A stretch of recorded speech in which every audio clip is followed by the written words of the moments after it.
AIIMS కళ్యాణిలో మొట్టమొదటి స్నాతకోత్సవ కార్యక్రమానికి భారత రాష్ట్రపతి ద్రౌపది ముర్ము హాజరయ్యారు. గ్రాడ్యుయేటింగ్ వైద్య విద్యార్థులు మరియు అధ్యాపకులను ఉద్దేశించి సేవ, బాధ్యత మరియు నిరంతర అభ్యాసం అనే సందేశాన్ని ఇచ్చారు. భారతదేశం యొక్క సగటు ఆయుర్దాయం రెట్టింపు కంటే ఎక్కువగా పెరిగిందని, స్వాతంత్రం వచ్చిన 32 సంవత్సరాల నుంచి నేడు దాదాపు 70 సంవత్సరాలకు చేరుకుందని పేర్కొంటూ దేశ నిర్మాణంలో వైద్యులు పోషించే కీలక పాత్రను ఆమె హైలైట్ చేశారు.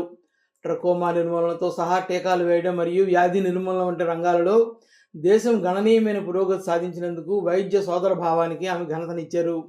ముఖ్యంగా మధుమేహం, గుండె జబ్బులు మరియు ఉపకాయం వంటి జీవనశైలి సంబంధిత వ్యాధులను ఎదుర్కోవడంలో సవాళ్లు ఇంకా మిగిలే ఉన్నాయని హెచ్చరించారు. ఈ ఆరోగ్య సమస్యలను నియంత్రించడంలో వైద్యులు ప్రభుత్వం కంటే గొప్ప పాత్రను కలిగి ఉన్నారని అన్నారు.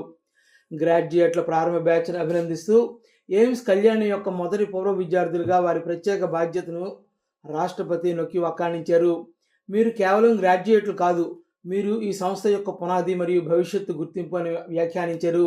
విద్యార్థులు జీవితాంతం నేర్చుకునేవారిగా ఉండాలని ఆమె కోరుతూ, వైద్య శాస్త్రంలో పరిశోధన మరియు ఆవిష్కరణలు వేగంగా జరుగుతున్నందున పురోగతికి అనుగుణంగా ఉండడం యొక్క ప్రాముఖ్యతను వివరించారు.